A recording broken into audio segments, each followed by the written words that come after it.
écoutez le podcast de So Sweet Planet.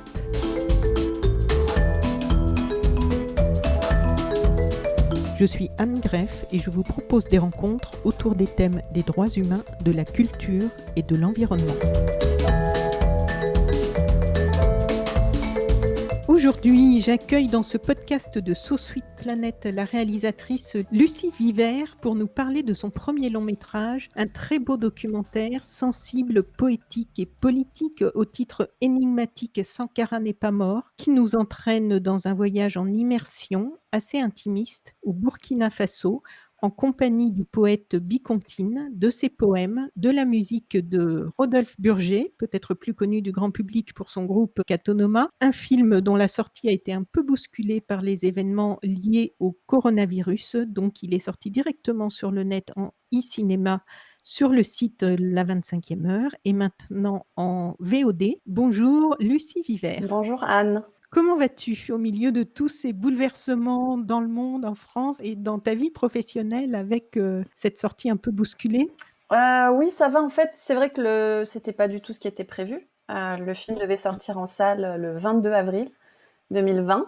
Finalement, il est sorti en e-cinéma le 29 avril. On n'a pas glissé d'une situation à l'autre aussi facilement que ça. Au départ, on a pensé repousser la sortie du film au mois de juin. Et puis finalement, le distributeur a réfléchi et a préféré opter pour le e-cinéma. Donc il y a eu une espèce d'aller-retour comme ça où on avait plus de temps, puis finalement on avait moins de temps. Et donc pour moi, en fait, c'est arrivé très vite. J'ai pas eu le temps de beaucoup réfléchir à tout ça. Et c'est vrai que j'ai parlé à pas mal de journalistes. On a aussi organisé une quinzaine de débats live suite aux séances, aux projections e-cinéma du film. Donc, effectivement, je ne voyais pas les spectateurs, bien sûr. Je pouvais les imaginer. Mais c'est vrai qu'ils pouvaient poser leurs questions par chat. Donc, moi, j'étais finalement assez en contact avec l'extérieur par le biais de cette sortie. Voilà. Donc, à la fois, quand j'étais chez moi, j'ai l'habitude, comme tout réalisateur, on a l'habitude de travailler seul devant notre ordinateur. Donc, voilà, ça ne m'a pas beaucoup changé. Et en plus, j'ai eu la chance d'être en lien finalement avec l'extérieur grâce à la sortie du film. Avant toute chose, pour que nos auditrices et auditeurs qui ne connaîtraient pas Thomas Sankara, puisque le titre de ton film c'est Sankara n'est pas mort, donc pour que ces auditrices et auditeurs puissent nous suivre, est-ce que tu pourrais nous présenter Thomas Sankara ? Oui, Thomas Sankara, c'était le président du Burkina Faso de 1983 à 1987. On appelle cette période-là la révolution. Voilà, c'est comme ça que les Burkinabés appellent cette période. Il est resté très peu de temps au pouvoir. En fait, en 1987, il a été assassiné dans des circonstances qui n'ont jamais été réellement éclaircies puisqu'il n'y a jamais eu d'enquête. Il n'y a pas eu d'enquête pendant toute la période Blaise Compaoré, c'est-à-dire pendant le pouvoir de son successeur. Et c'est seulement après l'insurrection populaire de 2014 et au moment de la transition que l'enquête a été rouverte. Donc actuellement, c'est en train de bouger, mais c'est très très récent. Donc, il faut imaginer qu'il y a un président qui a été assassiné et pendant 27 ans, aucune enquête. Donc, voilà. Son successeur qui était en plus un ami à lui. C'est une histoire tragique qui mériterait un film sans doute. Je crois qu'il y a certains réalisateurs qui aimeraient bien raconter cette histoire de fratricide politique, on va dire. Donc voilà, c'était le président du Burkina. Il était jeune, il était charismatique, il était très simple d'accès, il était très drôle, il avait vraiment le sens de la formule. Voilà, vous pouvez trouver ses discours à la fois dans le film, il y a certaines archives. Assez peu finalement, mais il y en a quand même quelques-unes qui sont assez marquantes. Mais voilà, vous pouvez même trouver ses discours sur Internet. Et c'était surtout un homme d'action. Il a vraiment mis en œuvre beaucoup de choses au Burkina, toujours en essayant d'impliquer au maximum la population. Il y avait vraiment l'idée comme ça que la population devait prendre en main son avenir, son destin, son développement et faire les choses par elle-même et ne pas toujours attendre l'aide des grandes instances internationales ou des anciens colons. Voilà. Bon, c'était quelqu'un de, évidemment, plutôt, en tout cas très préoccupé de justice sociale et économique, mais il était aussi visionnaire. C'était quelqu'un qui lisait beaucoup, qui s'est inspiré de très nombreux autres hommes politiques. Et notamment, il était féministe, vraiment très très féministe, au sens où il a impliqué les femmes dans les plus grands. Il a nommé des femmes dans des rôles politiques et dans l'administration très haut placés. Il demandait au mari d'aller, Voilà. 1 fois par semaine, faire les courses. Tout à fait. Il était capable comme ça pour, comme il faut imaginer que la population burkinabé à l'époque, elle était très peu alphabétisée. Donc, pour impliquer la population, voilà, il était très fort à la fois dans ses slogans, dans son sens de la formule, mais aussi en mettant en œuvre des choses très simples que tout un chacun pouvait comprendre. Et ça a été effectivement très, très loin dans les choses qui peuvent faire rire, mais c'est vrai qu'il y avait cette fameuse journée du marché, je crois que c'est comme ça qu'on l'appelle, où le marché était interdit aux femmes, à part les vendeuses, hein. Bien sûr, les vendeuses pouvaient, mais voilà, pour faire ces courses, seuls les hommes étaient acceptés. Donc, si les hommes voulaient manger, ils étaient obligés d'aller eux-mêmes au marché, en gros. Voilà, et puis il était très visionnaire aussi en écologie. C'était quelqu'un qui était très préoccupé par la déforestation, la désertification, hein. Le Burkina, c'est un pays sahélien. Il a travaillé d'ailleurs, on le sait peu en France, mais avec, Pierre Rabhi. Tout à fait. Voilà, Mmh. on raconte, j'ai jamais vérifié, mais on raconte que assez vite, quand il a pris le pouvoir, Thomas Sankara a contacté Pierre Rabhi.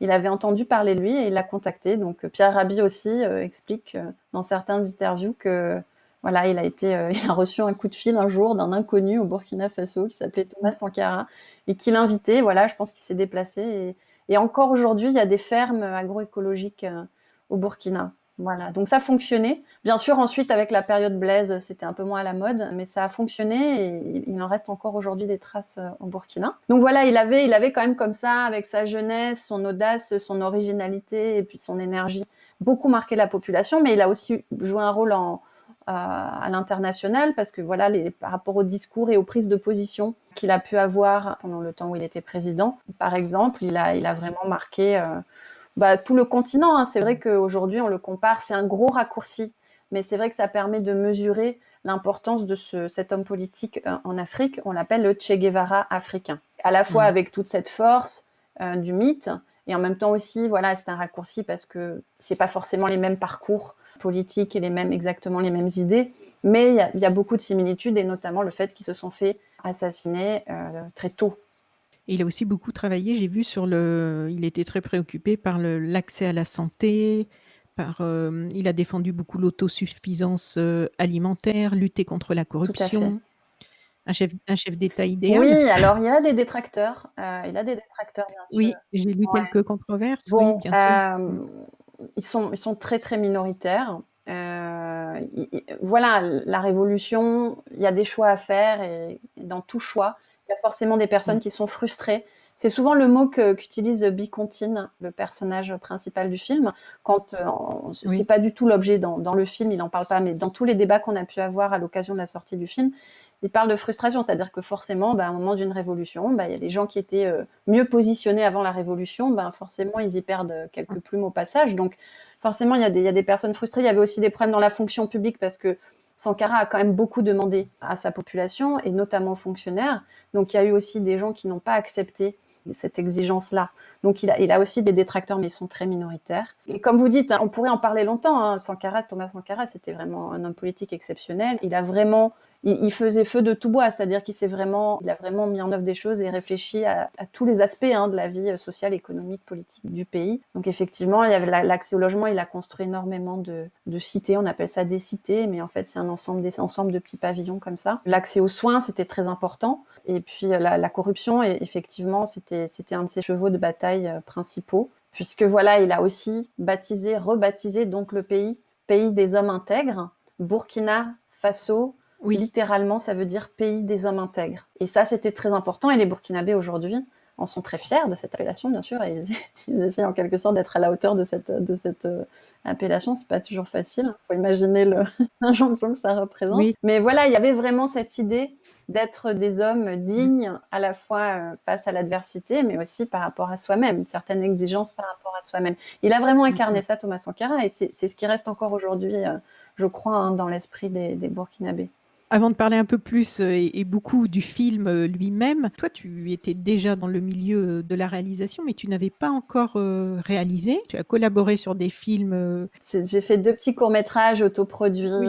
voilà, toute seule. Donc j'avais déjà eu envie Mais c'est souvent un premier pas. Tout à fait. Et peut-être que j'aurais jamais osé faire, osé me lancer dans Oui. la réalisation de Sankara n'est pas mort si 10 ans plus tôt je n'avais pas fait ces petits films, parce qu'à chaque fois on apprend bien sûr beaucoup en faisant. Enfin, moi en tout cas c'est un peu ma méthode, et c'est vrai que ça a dû compter à un moment donné. Est-ce que tu peux nous décrire, le contexte au moment du tournage, de ce film? Parce que c'est un moment un peu particulier, je crois, hein, une forme de parenthèse presque, dans l'histoire de ce pays. C'était en 2017, je Mhm. crois? 2016 ou 2017. 2017? Juste pour un peu rétablir en grand résumé, petit résumé plutôt, la chronologie des événements. Thomas Sankara, voilà, il était président de 1983 à 1987. Ensuite, Blaise Mmh. Compaoré, son successeur, est resté 27 ans au pouvoir. Donc, au bout d'un moment, quand même, Mmh. la population a Oui. voulu tout simplement changer. On en reparlera certainement. Mais donc, il y a eu une insurrection populaire en 2014 qui a chassé, qui a poussé à la démission Blaise Compaoré, qui a finalement fui et qui s'est réfugié en Côte d'Ivoire. Donc voilà, 2014 pour moi c'est le point de départ du film. Moi j'étais déjà allée au Burkina, mais on va dire que le déclic c'est vraiment cet événement-là. Mais moi j'étais pas sur place et je voulais pas traiter de l'événement lui-même. C'était ni mon envie, ni mon rôle, voilà. C'était Mmh. l'après. Qu'est-ce que c'est le Burkina Faso après l'insurrection populaire? Et bon, voilà, faire un film, c'est d'abord réfléchir, écrire, chercher des financements, etc. Et donc, je suis partie en tournage. J'ai fait des allers-retours, bien sûr, de repérage, mais je ne suis partie en tournage avec Bicontine qu'en 2017, donc 3 ans plus tard. Oui, c'est ça. Mais tu y étais allée déjà plusieurs fois Non, une avant seule fois. l'insurrection? Une seule fois en 2012. Une seule fois? Ouais, une seule fois en 2012, mais c'était ma D'accord. première fois au Burkina et la première fois aussi sur le continent africain. Et bon, j'imagine que Oui. ça fait ça à quand même pas mal de personnes qui découvrent l'Afrique pour la première fois. C'est très marquant. Après, il y a les spécificités par pays.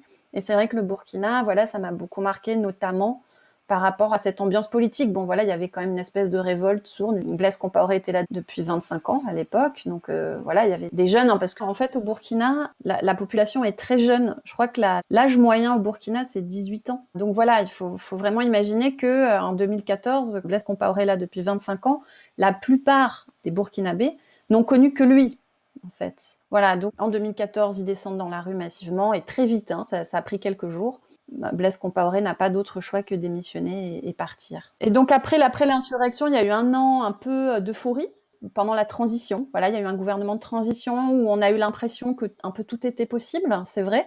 Il y a eu vraiment des réformes qui ont été lancées. Voilà, il y avait quelque chose qui semblait fonctionner. Et puis il y a eu des élections qui ont été saluées par tous les experts comme étant des élections qui se sont bien passées au niveau démocratique, accès aux informations, tout ça. Mais aujourd'hui, bon, c'est plus compliqué, et c'est un peu aussi ce que le film relate. Là, c'est sûr que les difficultés s'accumulent, mais pas seulement. Voilà, c'est aussi la force des Burkinabés, c'est que voilà, ils vivent dans un pays difficile depuis longtemps, et il y a aussi cette force, hein, cette combativité de tous les jours. Et le film en rend compte aussi, je crois. Oui, et c'était aussi donc l'année des 30 ans de la mort de Thomas Sankara? Tout à fait, oui, oui, merci de me le rappeler. Ça faisait partie de mes choix. C'est-à-dire que le tournage, je voulais plus trop tarder, parce que je sentais bien aussi que les choses se diluaient un petit peu, que certes, c'était bien de prendre du recul, mais que si j'attendais trop longtemps pour partir tourner, les gens allaient tout simplement être passés à autre chose, ou en tout cas, Mmh. l'insurrection serait un peu moins dans leurs préoccupations immédiates. Donc voilà, 2017, c'était a priori la bonne année pour partir tourner. De toute façon, j'étais pas prête avant. J'ai choisi le créneau, la fenêtre septembre-décembre pour plein de raisons, mais notamment parce qu'il y avait effectivement les 30 ans de la mort de Thomas Sankara qui allaient être célébrés le 15 octobre. Et on y a assisté avec Bicontine. C'est d'ailleurs la manifestation qu'on voit à Ouagadougou, la marche qu'on voit dans les rues à Ouagadougou. Alors, il y a bien sûr les images d'archives de l'insurrection, mais quand on est dans le temps du voyage du poète, qu'on est dans le présent, on voit aussi une Mmh. marche à Ouagadougou, et c'est pour les 30 ans de la mort de Thomas Sankara. Alors, est-ce que tu peux nous parler un peu de Bicontine? Parce qu'il est vraiment attachant, hein, Bicontine. On a vraiment plaisir à l'écouter, à l'écouter, oui, parce qu'il y a aussi toute cette poésie. Il a vraiment un regard sur les choses, on sent, particulier. Bicontine, ça veut dire, je l'ai appris dans le film, enfant adulte. Ça lui va vraiment bien, je trouve, en plus. Comment tu l'as rencontré? Qu'est-ce qu'il faisait? Et comment en as-tu fait le principal personnage de En ton fait, film? Bicontine, je l'ai rencontré dès mon premier voyage au Burkina, donc avant même de penser à faire un film, hein, en 2012. Et à l'époque, donc moi, j'étais partie rendre visite à une amie enseignante une amie française qui enseignait dans un village. Pendant ce séjour, en fait, il y a un conteur qui est venu, qui a fait une intervention auprès des élèves dans l'école, et c'était Bicontine. Voilà, c'est comme ça que je l'ai rencontré. On a sympathisé très vite. Voilà, Bicontine, c'est quelqu'un voilà, qui parle facilement de tout. Voilà, c'est un autodidacte en plus. Il a pas été loin à l'école, hein, c'est ce qui est quand même assez extraordinaire. Il a été à l'école que jusqu'en CM2. Donc tout ce qu'il a appris, enfin tout ce qu'il a appris, hein, il fait pas étalage de son savoir dans le film, mais il écrit des poèmes. Voilà, Non, mais son on le approche, sent, parce que voilà. quand il cite oui, Césaire et Senghor et tout ça, et qu'il connaît par cœur, on voit qu'il s'est Voilà, fait une et donc éducation. il a plutôt une approche originale des choses, une vraie indépendance d'esprit qui m'intéressait, enfin qui m'a plu. Et puis au bout d'un moment, il m'a fait lire ses poèmes. Il a toujours écrit, je crois que depuis l'âge de 20 ans, il écrit, mais pour lui-même. Il fait très peu lire, seulement à certains amis. Et bon, voilà, il m'avait fait découvrir deux, trois poèmes, deux, trois textes comme ça, et j'avais trouvé ça très beau. Mais voilà, bon, moi, j'étais pas réalisatrice. Je suis rentrée chez moi en France, et c'est seulement donc au moment de l'insurrection, je suis restée en contact avec lui, mais c'est seulement au moment de l'insurrection, donc comme je le Oui. disais, que le déclic s'est fait, que j'ai eu envie de faire un film à propos de ça. Et ça m'a paru une évidence tout de suite, hein, de pas faire le film seul, mais plutôt de voir les choses, d'essayer d'approcher les choses à travers le regard d'un Burkinabé, et donc Bicontine, puisque voilà, ça me paraissait être la bonne personne, à la fois par rapport donc à son indépendance politique, voilà, et par rapport à ses poèmes, bien sûr. Qu'est-ce que tu lui as proposé comme projet? Comment tu lui as présenté ça? Alors au début, parce que Parce que c'est pas rien quand même pour non, quelqu'un qui a l'air en même temps assez. On sent qu'il a le contact facile, mais on sent aussi qu'il est très sensible. C'était pas facile pour toi, une fille blanche, débarquer avec une caméra, en plus lui demander d'aller parler à d'autres gens et d'assumer qu'il est poète. Et c'est beaucoup de. Enfin, j'imagine, ça devait être. ouais, ouais, ouais. Alors ça s'est fait par étapes, hein. La première fois que j'ai attendu, bon, je lui ai dit que j'avais une idée de film, ça c'était à distance, mais voilà, j'ai pris l'avion, je suis allée le voir à Bobo-Dioulasso, hein, il est même pas à Ouagadougou, donc et puis voilà, il y a un peu le côté protocolaire quand on veut dire quelque chose d'important, en Oui. Afrique en général, et puis au Burkina en particulier, voilà. C'est un moment important, solennel, et donc je lui ai expliqué mon idée de film, mais à l'époque, c'était même pas exactement le film tel qu'on peut le découvrir aujourd'hui. C'était presque plus autour de Thomas Sankara, on va dire, et puis petit à petit, voilà, ça s'est rétabli par rapport au pays, l'insurrection, etc. Et bon, Bicontine, c'est quelqu'un qui admire énormément Thomas Sankara, qui n'en Ah fait oui. pas, il se prétend pas sankariste.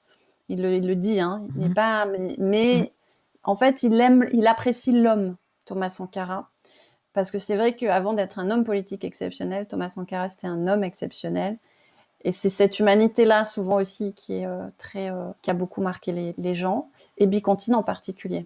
Donc voilà, le fait que je veuille faire quelque chose avec lui, autour de Thomas Sankara, en plus il y avait l'idée de voyager, bon, tout ça c'était quand même assez excitant pour lui. Donc il était d'accord. Après, quand il a été question de la caméra, plus concrètement, c'était plus compliqué, parce que Bicontine n'aime pas qu'on filme l'Afrique, qu'on prenne des photos de l'Afrique, et c'est tout à fait légitime, voilà, parce qu'il se méfie. Ça a été compliqué au début parce que voilà, il était très méfiant, mais quelque part ça a été très bénéfique, je pense, pour le film, parce que ça m'a tout de suite mise en face de mes responsabilités, et j'ai intégré en fait cette donnée que c'était pas, voilà, c'est effectivement, c'était pas si naturel que ça d'arriver dans un pays étranger, de filmer librement. Et donc voilà, ça m'a guidée quelque part, c'était comme un garde-fou permanent. Mais bon, une fois qu'on était parti, on était parti, et j'ai filmé. Oui. Et ces très beaux poèmes, il a un Et éditeur non, alors ou? justement, à chaque fois que je peux le faire, je lance un appel. On a été très occupés par le film, la sortie du film, etc. Mais c'est vrai on aimerait beaucoup que ces textes puissent être publiés. Ils sont très beaux, voilà, et vous pouvez vous en rendre compte dans le film, mais il y en a plus que ça, parce Oui. qu'évidemment, il a écrit tout au long du voyage énormément de textes, et il n'y en a dans le film qu'une toute petite partie. Donc voilà, tous les textes qui ont été écrits à l'occasion du tournage du film mériteraient largement d'être publiés. Ah Donc oui. voilà, si quelqu'un écoute ce podcast, un éditeur ou quelqu'un qui a une idée d'éditeur écoute ce podcast, qui n'hésite pas à contacter Anne, et qui ensuite me fera passer le mot. L'appel est lancé. Je serais ravie si quelque chose pouvait se passer dans ce sens, parce que vraiment, je me suis posé cette question pendant le film en l'écoutant, parce que c'est pas juste des beaux mots, c'est un bel esprit derrière. Ça mériterait d'être connu du plus grand nombre. Vous deviez faire une drôle d'équipe tous les 2 quand vous arriviez, lui avec son petit cahier et son crayon, toi avec ta caméra, c'est quand même une aventure un Oui, peu, oui. inédite? Oui, oui, oui, on était, quand on arrivait quelque part, effectivement, on était un drôle de duo, à la fois moi, Blanche, bon, j'avais pas la caméra dans les mains quand on arrivait dans un village, hein, c'était pas l'idée du Oui, tout, au contraire. Mais voilà, ne serait-ce que ouais. Bicontine, et puis Bicontine avec son gros sac sur le dos. Donc déjà, il y avait ce Burkinabé, en plus une Blanche qui parle de faire un film avec une caméra et tout ça. Donc c'est sûr qu'au départ, les gens étaient très étonnés, mais en même temps, ça les amusait parce qu'ils nous voyaient tout seuls, tous les deux, avec nos gros sacs.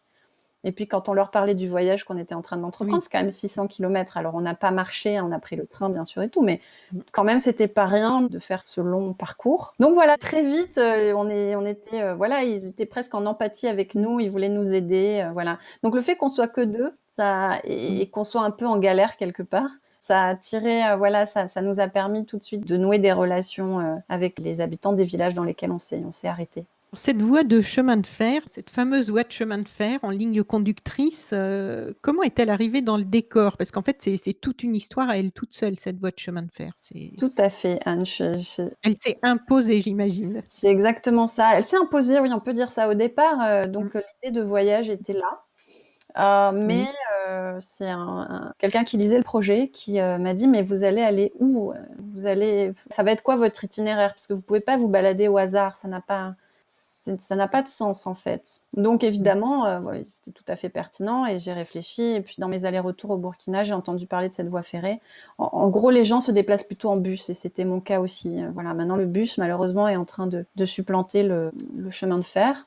Donc voilà, mmh, moi j'ai entendu parler du train mais pas sans plus et puis en creusant un peu les choses, j'ai compris qu'il y avait qu'une seule voie de chemin de fer, donc il y a un côté très simple, très limpide comme ça, qui fait une grande diagonale à travers le pays, donc ça permet de traverser des paysages différents, des groupes ethniques oui. différents, des réalités économiques, agricoles différentes. Et puis, bien sûr, il y a un rapport à l'histoire, puisqu'elle a été construite d'abord pendant la colonisation française. Donc, elle part d'Abidjan, en Côte d'Ivoire, et puis elle remonte comme ça au nord jusqu'à Ouagadougou. Mais sous Thomas Sankara, enfin à l'initiative de Thomas Sankara, Mmh. la voie ferrée a été prolongée de 100 km jusqu'à Kaya, voilà, entre Ouagadougou et Kaya. Et cette partie-là de 100 km a été construite sans aucune aide extérieure, puisqu'elle a été refusée, hein, Thomas Sankara avait demandé, mais là, elle a été refusée. Et ce sont les Burkinabés voilà, qui ont porté eux-mêmes, comme on le voit dans le film, Mmh. dans des archives, on voit les Burkinabés qui portent Oui. eux-mêmes les rails, donc évidemment, il y avait des ingénieurs qui suivaient l'opération, mais ça se passait de village en village. La population était invitée à participer aux travaux, voilà, de section par section, village par village. Et ils ont quand même réussi à construire 100 km. Et malheureusement, après la mort de Thomas Sankara, en 1987, Mmh. très peu de temps après, les travaux se sont arrêtés. Le train a circulé sur ces voies jusqu'en 95. Donc pendant 5-6 ans, disons, le train a roulé. Et puis, quand le chemin de fer a été privatisé, ce segment a été considéré comme non rentable et donc il a fermé. C'est pourquoi, dans le film, en fait, on voit cette partie-là qui est à la fin du voyage, qui est en ruine. Ce sont voilà, des rails Mmh. qui sont abandonnés, qui ne sont pas entretenus et qui sont pratiquement en ruine. Voilà, mais qui forment des décors très étonnant et très, très cinématographique. Mais il y avait pas eu une promesse que ce soit entretenu et que ce Si, soit si, tout qu'est-ce que à j'avais fait. En lu? fait, Qu'il y ait des travaux de donc rénovation? à la privatisation, je ne sais pas si c'est Vincent Bolloré qui a tout de suite récupéré la concession, mais assez rapidement, Vincent Bolloré, enfin une filiale du groupe Bolloré a pris la concession, a eu la concession. Ils se sont engagés donc en échange de l'exploitation de la voie existante, ils se sont engagés à entretenir la voie existante et à réhabiliter la partie qui était en ruine. Oui. Et ça, je pense que c'était il y a 10 ou 15 ans ou 20 ans et qu'il n'y a absolument eu aucun travaux d'effectuer pour l'instant. Voilà. Et donc cette voie de chemin de fer, est-ce que vous la suiviez ou vous l'avez empruntée? Vous voyagiez en train, enfin jusqu'à la partie qui fonctionne, qui Oui, ne oui, oui, on fonctionne a pris plus? le train. Alors d'ailleurs, le train, c'était pas ça paraît pas aussi, c'est pas aussi simple qu'en France, par exemple. Les trains de marchandises circulent assez librement et régulièrement, mais par contre, le train de voyageurs, lui, ne passe que, dans un sens en tout cas, il ne passe que tous les 2 ou 3 jours. C'est-à-dire, sur une semaine, il passe de 2 jours en 2 jours, et puis à la fin, il y a 3 jours qui passent. Donc ça fait qu'il y a que 3 trains par semaine, dans un sens. Donc c'est vrai que c'est un tempo, voilà, qui nous a été un peu imposé, et que parfois, ça nous arrangeait pas forcément parce qu'il fallait attendre. Mais bon, ça fait partie du voyage aussi. Et ça nous a permis parfois d'assister à des choses ou de tourner des choses qu'on n'aurait pas tournées s'il n'y avait pas eu cet aléa du train en pointillé. Donc on a pris le train, mais effectivement, après Ouagadougou, la voie étant inexploitable, on a marché. On le voit, hein, Bicontine, le long de cette voie ferrée complètement délabrée, là, qui est en ruine et avec des grandes herbes. C'est désolant, quoi. On voit le... Alors en fait, tu as composé un portrait du Burkina Faso, de cet endroit du monde, à ce moment donné, de façon impressionniste, en fait, avec une succession de rencontres, de situations, de paysages aussi. Mais comment ça s'est passé? Parce qu'en fait, chaque passage, chaque rencontre ou chaque situation, je me disais, il y a forcément beaucoup de travail en amont parce qu'il y a une intensité dans chaque situation ou dans chaque parole qui est dite. Je pense par exemple avec le médecin, c'est très très beau cette séquence avec le médecin et Bigontine qui s'interroge sur son avenir et ce médecin qui est très bienveillant. C'est vraiment une très très belle séquence. Comment ça s'est passé pour réussir à avoir autant de choses, de belles phrases, de choses qui sont significatives par rapport au sens de l'ensemble du projet? Alors, c'est tout un travail parce que c'est vrai qu'entre janvier 2015, le moment où j'ai décidé d'écrire, de commencer à écrire le projet, et la fin du montage, janvier 2019, 4 ans, hein, c'est quand même 4 ans de travail. Donc c'est vrai que d'abord, il y a eu toute une partie d'écriture, de réflexion, de développement, qui se fait notamment en collaboration avec la productrice du film, qui s'appelle Eugénie Michel Villette, et puis d'autres lecteurs, enfin voilà, et puis les allers-retours au Burkina, les discussions avec Bicontine. Donc voilà, c'est nourri de tout ça que ensuite je peux partir en tournage. Donc au moment de partir en tournage, j'avais quand même pas un scénario du tout. On savait même pas quelle personne on allait voir et rencontrer. J'avais une idée quand même assez globale de ce qui pouvait se trouver un peu aux différentes étapes, comme par exemple la canne à sucre à Bérégadougou ou la fin des rails. J'avais déjà vu à quoi ressemblait la fin des rails en repérage. Donc voilà, on avait fait des repérages qui me donnaient quand même une idée de ce qu'on pouvait trouver dans certains endroits. Mais bon, le hasard aussi a fait au moment du voyage qu'on s'est arrêté dans certaines gares où ni Bicontine ni moi ne savions rien de l'endroit. J'avais beaucoup réfléchi au pays, à la place de Thomas Sankara dans le film, au pays, la trajectoire du poète, qui s'interroge aussi sur est-ce qu'il va rester maintenant qu'il y a eu cette insurrection et que l'avenir semble différent. Est-ce qu'il va vraiment pouvoir être heureux dans son pays ou est-ce qu'il va devoir partir? Donc il y avait aussi cette interrogation sous-jacente. Donc j'avais comme un cadre auquel j'avais quand même beaucoup réfléchi, mais rien n'était préétabli. Ensuite, c'est vraiment le voyage. Alors, ça ne veut pas dire que c'est complètement le hasard. C'est aussi à chaque fois le fruit d'une réflexion. Quand on arrive quelque part avec Bicontine, on échange et on se dit, bon, là, c'est plutôt telle personne ou telle personne qui pourrait nous éclairer sur une réalité importante ou sensible, en lien avec mise en perspective avec la mémoire de Thomas Sankara, ou bien mise en perspective avec l'histoire et l'insurrection populaire. Et ensuite, je suis rentrée avec une grosse matière qu'on appelle les rushs. Donc, je suis rentrée avec un très, très grand nombre d'heures de rush. Bon, je tairai le nombre exact. Et là, il y a eu un énorme travail au montage. On dit toujours que le montage, c'est une nouvelle écriture, hein, qu'on écrit le film, ensuite au tournage, on écrit une deuxième fois le film, et au montage, on réécrit une troisième fois le film. Mais là, ça a été exactement ça, c'est-à-dire qu'on a travaillé 1 an avec Nicolas Milto, qui est le monteur du film, et que je connais très bien. Donc c'est vrai qu'on a une grande complicité comme ça et on se comprend très vite. Donc voilà, on est sur la même longueur d'onde. Et lui, il travaille en fiction et en documentaire. Donc c'est vrai que cette approche-là, cette expérience-là de la fiction, c'était aussi très utile pour aborder toute cette masse et essayer de raconter l'histoire de ce poète, l'histoire de ce pays. Et alors au début de l'histoire, donc tu le disais, la Bicontine a envie de quitter son pays, qu'il trouve un peu désolant. On sent qu'il n'a plus d'espoir là où il est, ce que l'on peut relier évidemment à la problématique actuelle des migrants. Donc cette voie de chemin de fer, l'évolution de son état sur la longueur, la longueur, du coup, sur la longueur géographique et aussi dans le temps.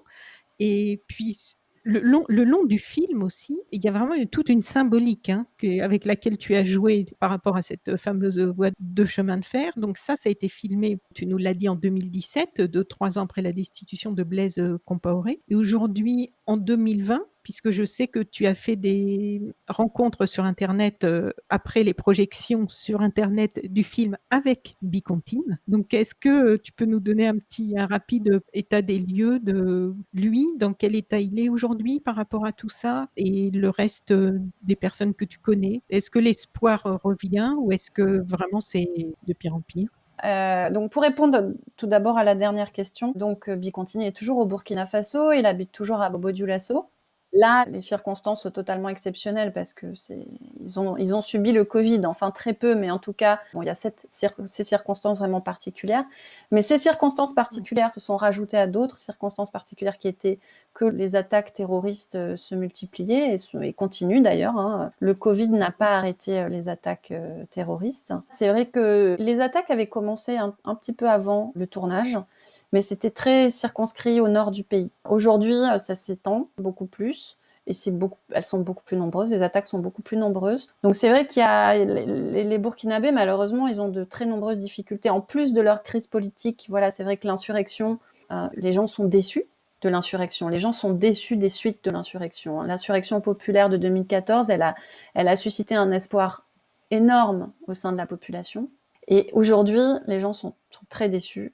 Et le film, par sincérité, ou en tout cas, voilà, même si c'est évidemment cet espoir-là, cet espoir fou-là, qui a été moteur dans mon envie de faire ce film, à un moment donné, si je constate que les gens sont déçus, je dois aussi en parler.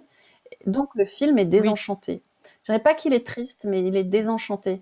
Il y a vraiment cette déception qui est là. Donc à cette déception politique se sont ajoutées les attaques terroristes, puis la crise du Covid. Donc aujourd'hui, le Burkina, malheureusement, c'est compliqué au Burkina. Maintenant, voilà, on espère que les choses vont s'améliorer. Et tu voulais, je crois, que les femmes soient bien présentes aussi dans ce documentaire. Il y a notamment cette belle séquence en voiture où votre conductrice, à tous les deux, explique quelque chose sur la place des femmes, justement. J'aimerais bien que tu nous racontes donc, ce petit passage. Bicontine monte dans un taxi. Arrivé à Bobo-Dioulasso, c'est la deuxième étape du voyage. Bobo-Dioulasso, c'est la deuxième ville du pays, donc c'est une grande ville. Et il monte dans un taxi parce qu'il veut aller à l'hôtel de ville. L'hôtel de ville a été pris d'assaut par les insurgés en 2014 et incendié, pillé, etc. Donc, et puis, il n'a toujours pas été réparé ni réhabilité. Donc, c'est une espèce de ruine aussi, mais de ruine historique de l'insurrection.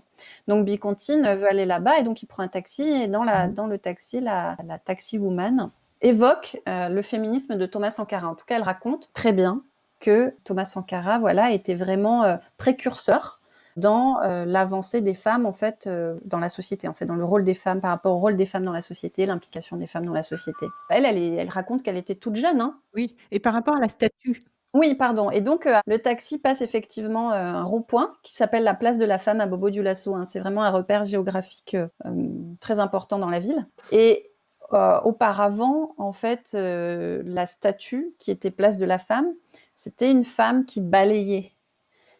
Qui était courbée comme ça et qui balayait. Et finalement, elle a été déboulonnée et remplacée par une femme qui tient un flambeau. Donc elle raconte ça aussi. C'est un peu voilà la ville qui enregistre aussi l'évolution de la société. Et on y revient à cette place un peu plus tard, puisque Bicontine, c'est une grande ville, donc Bicontine reste un peu plus longtemps à cette étape. Et dans la nuit, en fait, il marche. Bicontine, il est insomniaque. Ah oui, c'est quelque chose que je pouvais dire aussi par rapport à la nuit, la présence de la nuit dans le film. J'y reviendrai après. Donc Bicontine est insomniaque et donc souvent il déambule la nuit. Et une des nuits passées à Bobo-Dioulasso, il croise des balayeuses de rue qui sont employées par la mairie pour nettoyer les rues quand il y a un peu moins de circulation. Et donc on a vraiment l'impression qu'elles font un travail sans fin.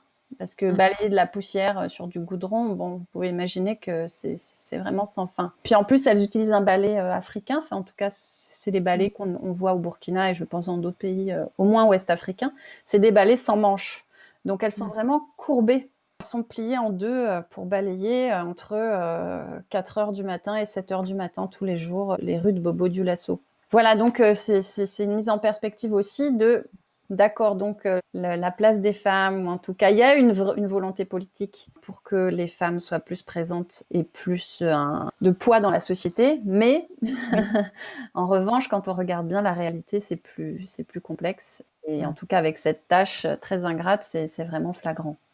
Et en même temps, ces femmes qui parlent, Bicontine ose leur adresser la parole et elles disent quelques mots. Et on voit qu'elles sont très, très dignes et très fières, notamment de ce monument de la place de la femme qui tient un flambeau. Bicontine leur demande mais pourquoi, enfin ça veut dire quoi cette femme qui tient un flambeau? Et elles disent parce que la femme c'est la lumière du monde.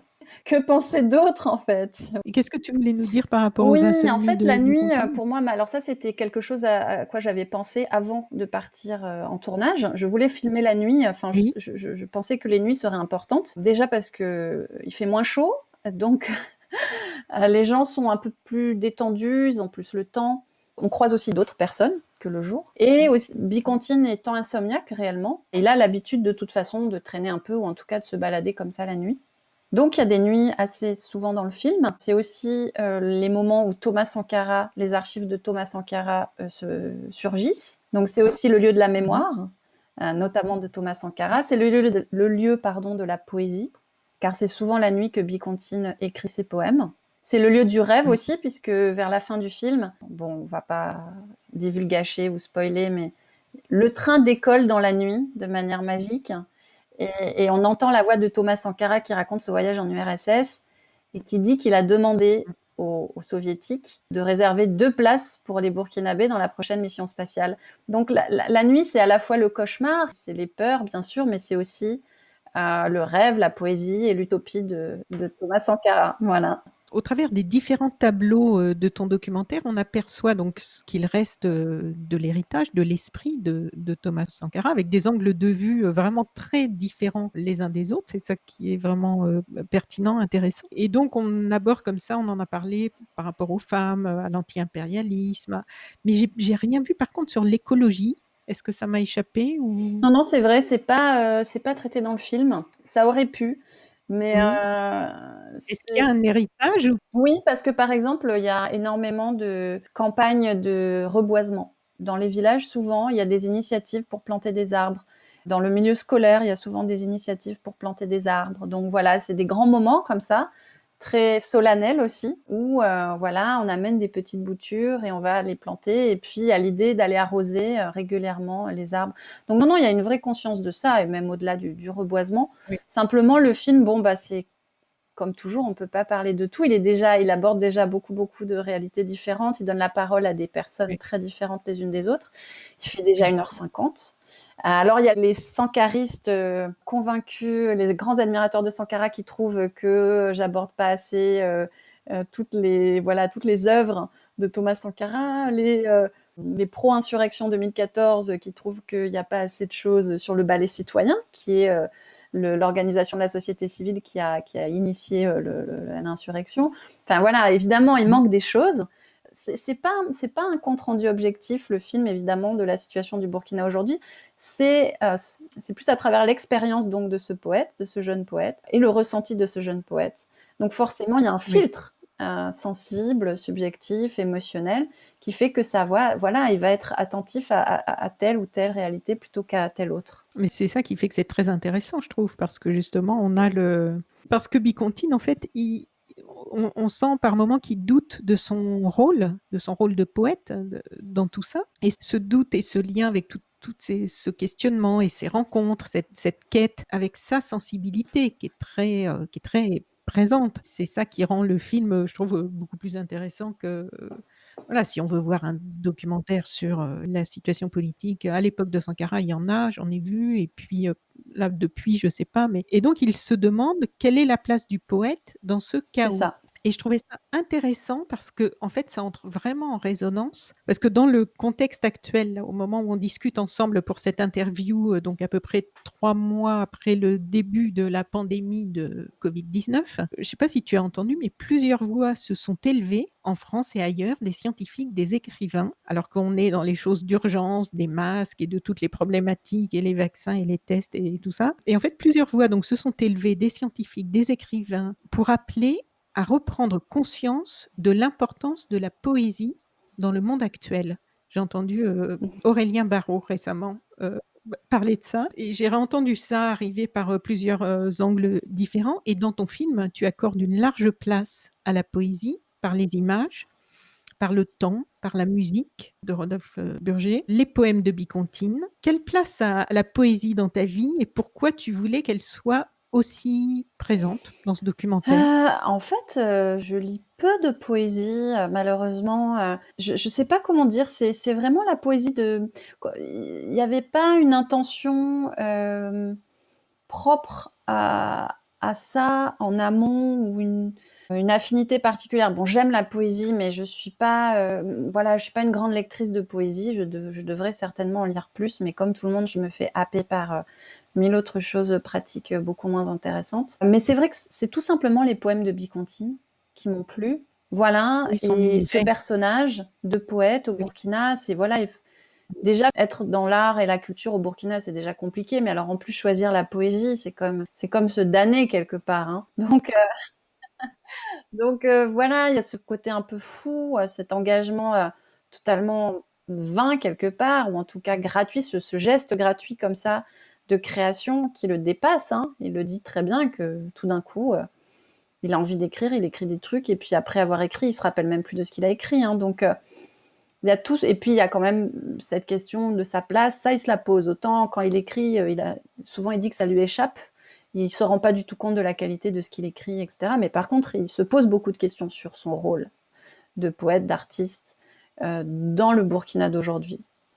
Et je trouvais que c'était un questionnement à mettre en perspective avec l'insurrection populaire et l'avenir du pays. Enfin, pour moi, c'était la bonne manière de l'aborder, une manière très personnelle en fait, et en même temps universelle, parce que ça pourrait être n'importe quel jeune qui se retrouve avec ces mêmes questionnements. Mais là, voilà, on a la poésie de Bicontine qui permet Mmh. d'entendre avec ses mots, sa manière de voir les choses, d'entendre vraiment très, voilà, très intimement, de manière très intime, ce que ce genre de questionnement universel peut provoquer chez une personne. Et la musique de Rodolphe Burger donc j'avais peur que ça ne fusionne pas. Je me suis dit: «Tiens, c'est audacieux comme» et en fait, ça marche super bien parce qu'il y a beaucoup de retenue. Il y a beaucoup Ouais, de c'est tout à discret en fait. fait, c'est pas vous avez travaillé comment? Tu lui avais donné un peu des orientations ou pas du Ah tout? si, si, des orientations très précises dans le sens où en fait on a travaillé Oui. avec des morceaux qui préexistaient. Au moment du Mmh. montage, on a essayé plusieurs choses avec le monteur, et c'est Nicolas Milteau qui a eu l'idée d'essayer. Bon, moi j'avais des idées comme ça, mais c'est compliqué d'imaginer quelle musique. C'était quelque chose qui m'impressionnait un peu. J'étais pas très à l'aise avec cette question de la musique parce qu'il y a la poésie de Bicontine qui déjà occupe l'espace sonore avec sa voix, avec sa diction, avec son timbre, etc. Et donc je savais pas trop si la musique allait trouver sa place là-dedans. Qu'au départ, je pensais même pas forcément qu'il y aurait de la musique dans le film. Donc c'est vraiment venu tardivement au moment du montage. Et on a essayé beaucoup de choses, et c'est voilà, grâce à cette idée du monteur qu'on a tenté voilà, la musique de Rodolphe, qui marchait vraiment bien.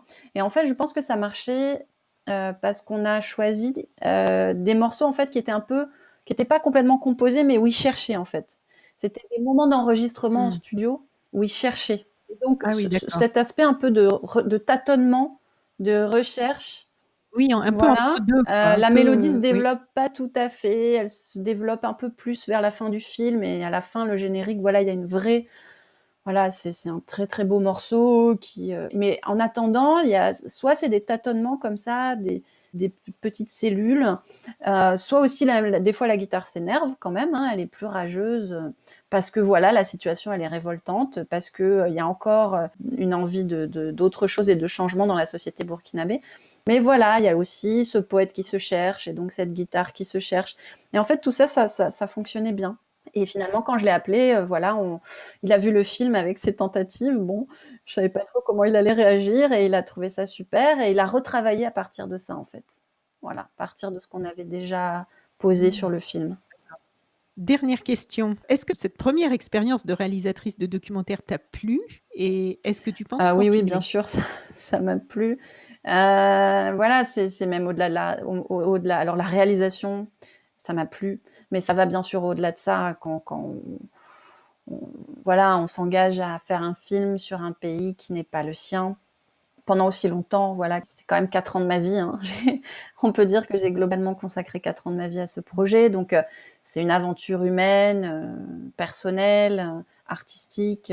Voilà, c'est global et c'est vrai que ça m'a beaucoup marqué et j'ai bien sûr envie de continuer à faire des films. Ouais. Oui. Les deux, parce qu'en fait, dans mon parcours d'assistante, j'ai plutôt travaillé en fiction, j'ai même fait une formation en écriture de fiction.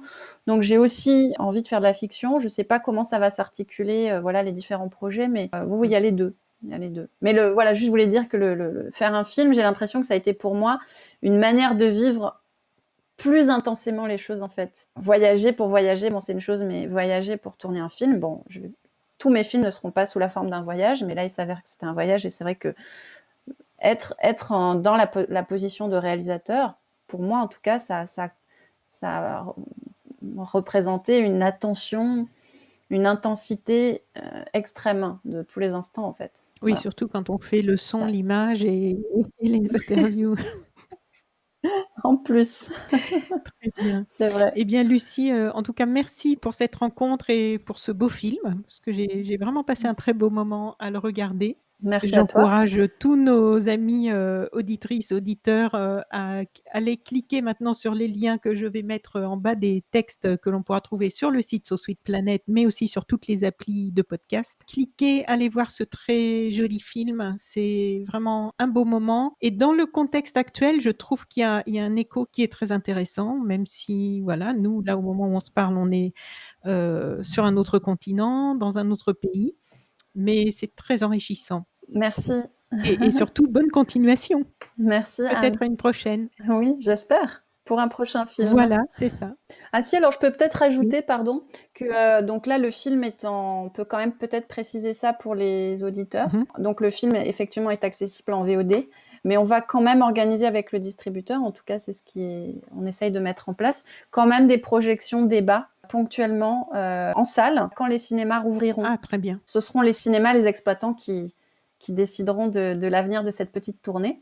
Mais c'est vrai que voilà, après tous ces échanges virtuels, on a hâte de pouvoir quand même présenter le film en direct aux spectateurs. Voilà. Et le film aussi mérite, voilà, pour ceux qui veulent bien attendre que le film passe dans leur cinéma préféré, le film, voilà, mérite aussi la projection grand écran. Oui, c'est clair. Moi, je l'ai vu sur, évidemment, petit écran, du coup, mais j'imagine que on le sent, c'est vraiment un film qui est fait pour être vu sur grand écran, pour rentrer, quoi, dans cet univers. Donc, pour terminer, est-ce qu'il y a un site, une page Facebook, ou pour les personnes qui voudraient suivre l'actualité du film, les séances en ligne ou les séances dans le monde réel? Alors, c'est sur Facebook, oui, c'est la page de Météor Film. Météor au singulier, film au pluriel. C'est la société de distribution du film qui met en ligne le programme au jour le jour, semaine par semaine, au minimum.